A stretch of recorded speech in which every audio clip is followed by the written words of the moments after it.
अस्सलाम वालेकुम नाज़रीन, मैं हूं लंदन से अमजद चौधरी। आप देख रहे हैं हिटलिस्ट टीवी। नाज़रीन, फैज़ हमीद का फैसला आ गया। नून लीग जो है वो भड़के पे भड़के मार रही है। तारड़ जो हैं वो आके कुछ कहानी सुना रहे हैं।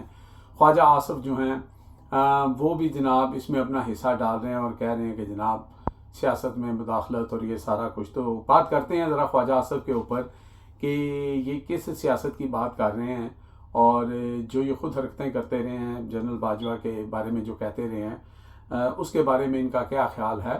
बहरहाल ये जो फैसला आया है और इसके अंदर जो माहिर कानून हैं या है तो ये कोर्ट मार्शल, और जिस तरह का ये कोर्ट मार्शल हुआ है, अगर आप इसको इस तनाजुल में देखें कि इमरान खान का जिस तरह ट्रायल चल रहा है, क्या फैज़ हमीद साहब का ट्रायल उस तरह चला, तो ये बिल्कुल ऐसे नहीं चला। क्योंकि फैज़ हमीद साहब जो हैं उनको मुबैना तौर पर किसी ऐसी जगह पे रखा गया था जहां पर उनकी फैमिली, उनके बाकी दीगर वकला और जो भी लोगों से वो मिलना चाहते थे उनसे उनकी मुलाकात हो रही थी। यानी उसको आप एक नज़रबंदी और इस तरह के मामला कह सकते हैं। लेकिन दूसरी तरफ आपने देखा कि इमरान खान के साथ जो जेल में हो रहा है, जिस तरीके से इमरान खान को वहाँ पे रखा हुआ, उनका तो ट्रायल भी नहीं चलाया जा रहा। और फिर बाहर जो उनकी हमशीराओं के साथ हो रहा है, आज जो खैबर पख्तूनख्वा के वज़ीर आला 10वीं दफ़ा या 11वीं दफ़ा आए और उसके बाद उन्होंने जो छतरोल की, उन्होंने कहा जो भी आपको ये हुक्म देते हैं उनको कहो कि थोड़ा सा बस शर्म का लफ्ज़ उन्होंने नहीं इस्तेमाल किया। बहरहाल उन कहने का मतलब उनका ही था कि भाई मैं किसी और मुल्क का वज़ीर आला हूँ, क्या खैबर पख्तूनख्वा जो है वो पाकिस्तान का हिस्सा नहीं है। मैं जब भी आता हूँ आप यहाँ पे बैरियर लगा देते हैं, आप क्या मैसेज दे रहे हैं। और इससे अवाम के अंदर गुस्सा बढ़ रहा है और नफरतें बढ़ रही हैं और ये सिलसिला सारा उन्होंने किया। अच्छा, इस सारे सिनेरियो के अंदर के आज जो फैसला आया है उससे पाकिस्तान को क्या मिलेगा, पाकिस्तानियों को क्या मिलेगा और किसी आम आदमी को क्या मिलेगा, या जो इस वक्त बरसर इक़्तिदार हैं उनको क्या मिलेगा। तो ये जो चीज़ें हैं ये मैटर करती हैं कि इनके ऊपर बात की जाए कि असल में इस फैसले का कोई आम आदमी के ऊपर कोई असर है कि नहीं है। तो आम आदमी के ऊपर तो जनाब इसका कोई असर होने वाला नहीं है, बल्कि उनकी ज़िंदगी जो है मज़ीद जो है वो उन मसाइल के में घिर जाएगी और उनकी ज़िंदगियों का जो दायरा मज़ीद तंग हो जाएगा। उसकी वजह यह है कि अब जैसे नून लीग ये फड़े मार रही है कि जनाब जैसे 4 अकाउंट्स जो हैं वो उनको सज़ा जो दी गई है फैज़ हमीद को, और उसके अंदर एक जो सियासी पहलू भी रखा गया, हालांकि उसके ऊपर गौंगलों से मट्टी झाड़ी गई है। सियासी पहलू के ऊपर कोई उनको सज़ा नहीं हुई, वो एक विंडो समझ लें कि ओपन रखी गई है या रख के दिखाई गई है कि इससे पीटीआई वालों को थोड़ा सा जो है ना वो झटका दिया जाएगा कि देखो अब इमरान खान का भी जो है वो मिलिट्री कोर्ट के अंदर केस चल सकता है और ये हो सकता है वो हो सकता है। ये कोई वो पंजाबी में कहते हैं खाला जी दा वाड़ा नहीं। तो ये कोई इतना आसान काम नहीं है। इंटरनेशनल लेवल के ऊपर इसके ऊपर बहुत शोर मचेगा और ये चीज़ें बड़ी, क्योंकि वो इमरान खान है, साबिक वज़ीर आज़म हैं और सीक्रेट ऑफिशियल एक्ट के मुताबिक एक सज़ा उनको दी गई है। फिर उनके कोई माली मामलात के ऊपर फिर लोगों को जो है उनके साथ उनको उठाना या तशद्दुद करना या जो भी मामलात हैं, तो ये 2-3 चीज़ें उनके ऊपर रखी गई हैं। लेकिन बज़ाहिर यही लग रहा है कि ये आने वाले वक्तों में ये सज़ा जो 14 साल है ये बड़ी जल्दी जो है वो थोड़े सालों के अंदर 1-2 साल के अंदर ला कर और ये फिर ख़त्म हो जाएगी। अपील का सिलसिला होगा या फिर हाई कोर्ट में जाएगा। अभी रिसेंटली एक एयरफोर्स के जिन ऑफिसर को सज़ा दी गई उनको 10 साल दी गई थी, तो फिर उनकी 2 साल कर दी गई।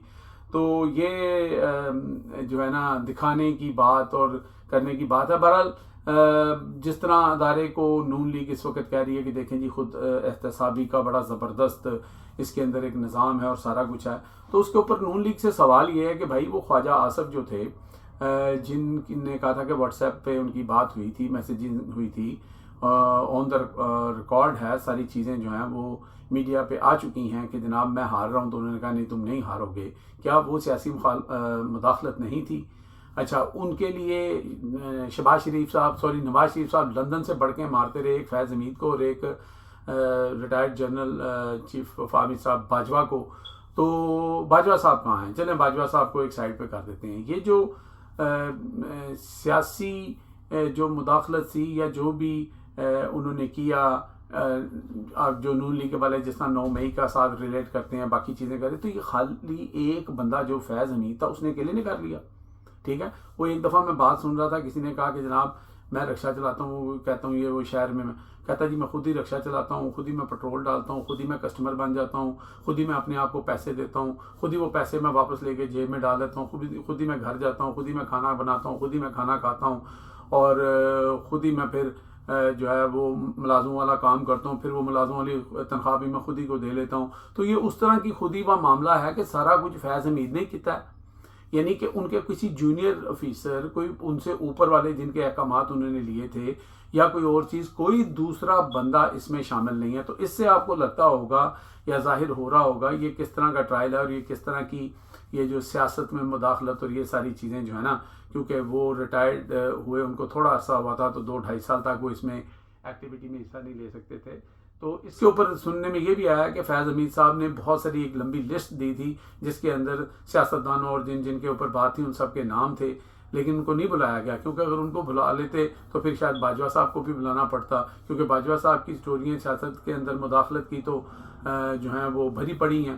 تو اس کے ساتھ پھر ندیم انجم صاحب جو ہیں جناب، وہ بھی یہی کام کرتے رہے ہیں، اور اس سے پہلے والے بھی یہی کام کرتے رہے ہیں، اور آپ کو پتہ ہے کہ یہ کام بند تو نہیں ہوتا، چلتا رہتا ہے. پھر سوال یہ بھی ہونا تھا کہ اچھا جناب وہ تو سیاست میں مداخلت تھی، یہ 8 فروری کو کیا ہوا تھا؟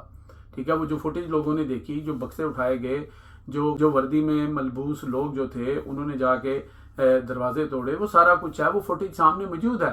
تو لہٰذا یہ ایک ٹرک کی بتی آپ اس کو کہہ سکتے ہیں. اور اب نون لیگ بڑی پھڑیں مارے گی. لیکن دیکھیں وہ نواز شریف صاحب نے کیسے منہ میں دہی رکھ لیا ہے کہ اب وہ باجوہ صاحب کا نام بھی نہیں لیتے. لندن سے تو بڑی بڑی بڑکیں مارتے تھے، یہاں سے اوے باجوہ، وہ فلانے، وہ ڈھمکانے. ٹھیک ہے جی. تو اب جناب نواز شریف صاحب جو ہیں وہ اچھے بچے بنے ہوئے ہیں، اس لیے کہ ان کو پلیٹ میں رکھ کے ہر چیز دے دی گئی ہے، ان کو، ان کی بیٹی کو، ان کے بھائی کو.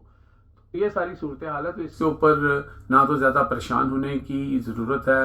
جو پی ٹی آئی کے لوگ ہیں اور دیگر لوگ ہیں، اور نون لیگ والے جو خوش ہو رہے ہیں، ان کی خوشی بھی چند دنوں کی مہمان ہوگی. آپ خود دیکھیں گے کہ آنے والے دنوں میں اس میں سے کچھ نکلنے والا نہیں ہے. بہرحال ڈرایا دھمکایا جائے گا، لیکن اس میں سے جو چیز نکلے گی وہ یہ ہے کہ پاکستان کے اندر جو اس وقت موجودہ حالات چل رہے ہیں، جو اکانومی کے حالات ہیں، جو بے روزگاری ہے، جو ہر چیز کا مہنگائی کا طوفان ہے، اور لوگ بڑے سخت پریشان ہیں، ان کی پریشانی میں دن بدن ان چیزوں میں اضافہ ہوتا رہے گا. کیونکہ یہ جو کچھ اب تک ہوا ہے، جو آئینی ترمیمیں ہوئی ہیں، جو بھی یہ سارا کھیل رچایا گیا ہے، اس کے اندر پاکستان نیچے سے نیچے چلا گیا ہے. وہ جو نواز شریف صاحب نے کہا نا کہ پاکستان نے اڑان بھرنی نہیں ہے، وہ بھر لی ہے. وہ نواز شریف صاحب کے ڈائلاگ ہیں وہی جو پچھلے 50 سال سے وہ بولتے آ رہے ہیں، کہ میں ان کے بھائی بھی بولتے آ رہے ہیں کہ ہم پاکستان کو، لاہور کو پیرس بنا دیں گے، یہ کر دیں گے، وہ کر دیں گے. نہ لاہور نہ پاکستان پیرس بنا، اور نہ آپ لوگوں کے مسائل حل ہوئے. تو یہ مسائل تو جو روش اس وقت چل رہی ہے اس کے اندر بڑھیں گے اگلے 5 سال 10 سال تک بھی. اگر یہ جو سیاسی جو ایک میس کریٹ ہو گیا ہے، جب تک اس کے اندر صحیح طریقے سے سمت نہیں لی جائے گی اور آئین اور قانون کے مطابق جو ہیں وہ فیصلے نہیں کیے جائیں گے، یہ پاکستان آگے کہیں جانے والا نہیں ہے. اب تک کے لیے اتنا ہی. دیکھتے رہے میرا channel headlines by M J Chaudhry.